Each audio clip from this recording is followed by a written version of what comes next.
What's your just evaluation been of Connor so far? And what, we obviously asked Coach Allen about what made him the guy that won the starting job. What did you particularly like about Connor that, makes you feel comfortable about? I think the biggest thing is, especially on game day, no matter what happens, good, bad, wrong, right, or indifferent, kind of our process. As soon as he comes off the field, he's always going to go to the phone. Like as soon as literally the moment, like sometimes he's calling before I've even had a chance to breathe for a second. It's just no matter what, good, bad, wrong, right, indifferent, wide open guy we miss, something bad happens, something good happens. He's the exact same guy all the time. And they're a lot of people, there's a million different types of leadership. Some people you see Tom Brady yell and scream, and he's a very animated guy on the sideline. And then you see guys that, Eli Manning is really just to themselves. And I think his strength is that he's very even-keeled, and a mistake doesn't rattle him, something good, it really doesn't change his demeanor. So just the fact that he's even-keeled, he can handle success, and he can handle failure, I think is a huge strength for him.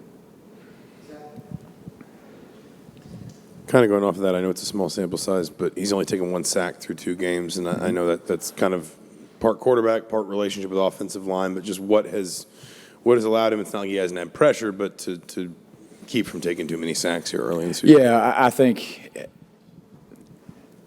like big picture-wise, I think that the quarterback has much more to do with pass protection than a lot of people do. And I don't necessarily mean setting, resetting protections, danger and protections, changing protections. Just at the highest levels of football, you got 285 or less to make good decisions. And it doesn't matter when you play in the Big Ten, you play in the SEC, you play in the NFL. Like when you get to the highest levels of college football, like you don't have as much time as people perceive you to. The old 4 seconds, like you got about 285 to figure it out. And we spend an inordinate amount of time. Like every throw they throw in practice, like there's a timer on it. When they come in and watch their practice film down here on the right, it's going to say 2.97, 2.84, 2.1. Yeah, so number one, just them understanding the body clock of decision making. Number two is I think our offensive line has done a tremendous job in pass protection. Now, not that we haven't had hurries, not that we haven't had issues, not that we haven't had some O-line driven quarterback pressures, but they've done a really nice job, coupled with the fact that Connor's done a nice job getting the ball out of his hand. I think number three is one of the biggest ills, especially with young or college level quarterbacks, or once they get past 285, hanging on the football, taking unnecessary sacks. Like we won our first game because Connor threw the ball away in that 2-minute drive. First down from the 5-yard line. They work a twist game. There's an issue. He gets the ball in the stands, which allows us to run draw on second down, which allows us to score from the 1-yard line on third down. Like getting the ball out of your hand and throwing the ball away is a huge part of quarterbacking, and I think he's got 6 throwaways already. In 2 games, but that's a good thing. Obviously we want every one of those to be completions, but, I think that the offensive line has done a nice job in pass protection. We see an unbelievable amount of pressure and twist games from our defense in practice every day, coupled with the fact that Connor's done a nice job of getting the ball out of his hand. The 1 sack that we have taken was a 3rd and long where you have 2 rules, no turnovers, no sacks, and we took a sack on a 3rd and long that basically gave them 14 yards post-sack, or they gave their offense another first down. So, but our line's done a nice job, and Connor done a nice job getting the ball out of his hand. Coach, when you first met DJ Matthews, I guess not as much involving football, but just how would you describe him as a person when you first met him? As a person, really at the end of the day, he's kind of – now, he does not play this way. He does not play with the ball in his hand this way. But he is really reserved. He doesn't say a whole lot. He's very inquisitive. Like from a conversation standpoint, like he always wants to know why. He always wants to know how I could do this better. He really enjoys the nuance of football. And off the field, with him, he and I are really in the same situation. I've got a 2-year-old and a almost 8-month-old or 8 months really coming up here soon. And he's got a 8-month-old, and so he's got, a daughter as well. And so we're kind of in the same situation, and that's life-changing as well, and kind of forces you, whether you like it or not, to, change your priorities, and that goes for me and for him. But I would just say reserved, very inquisitive, loves the nuance of football, and is a great dad.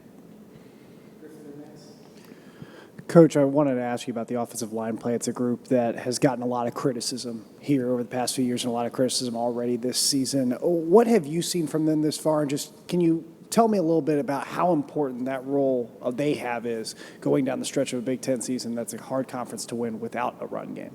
Yeah, no, without a doubt. I think, number one, I think they're a really close-knit group.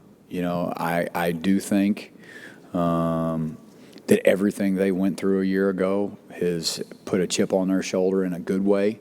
They have a lot of pride in their performance. They have a lot of pride in how they represent their room.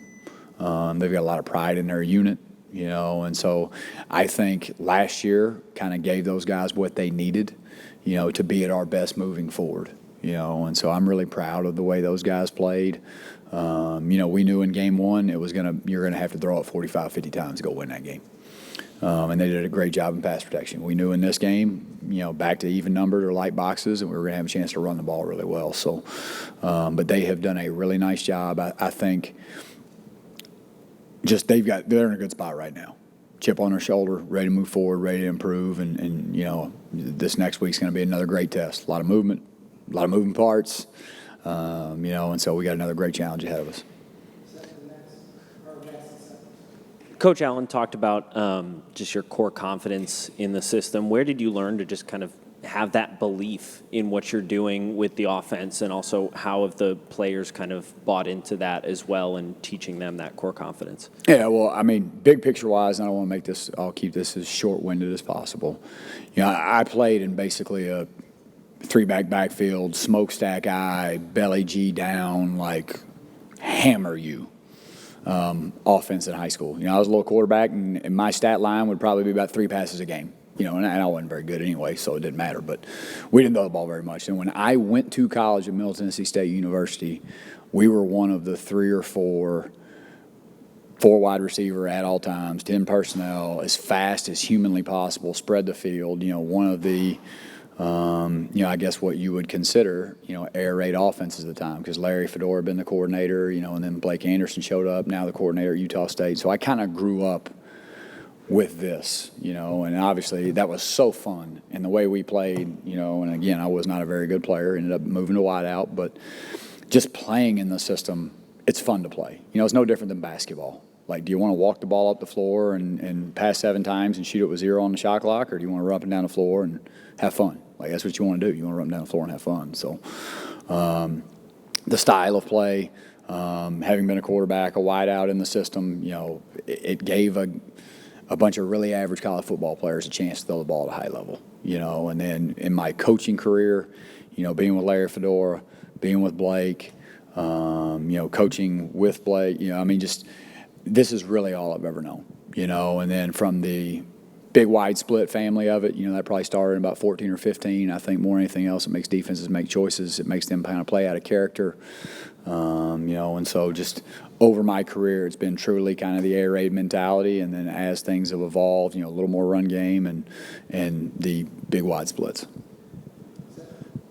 Going off that a bit, when you have weather like you had, especially in the first half against Idaho, how challenging does that make play calling, and how much do you kind of have to adjust things when you have a downpour like you did in the first half? Yeah, no, it's, and I think the biggest thing is just mentally, we did not have now we do wet ball Wednesdays for CQ and RVA, but truly when you got to go out and you got to play in it and you got to take the visors off, there's a rigmarole you have to go through as a wideout to go pitch and catch well.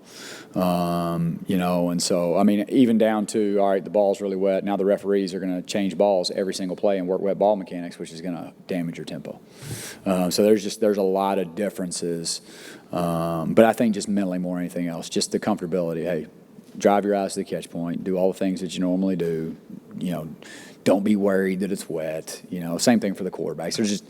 Mentally, there's some things you have to get past, and then same thing, now that when you're an RPO team and you're spread the ball around, you're willing to throw it around, now you got to be smart about how you throw the football, and then they know that, and then so sometimes the box will change in a run game, and so yeah, there definitely is some differences that really, really, really inclement weather. Now, when we played early in the game, it was a little bit ugly, but, after the first 10 minutes or so, it kind of got back to normal, and we just didn't play good. But obviously we went in, talked about it, and came out and played much better. Absolutely. Thank you, guys.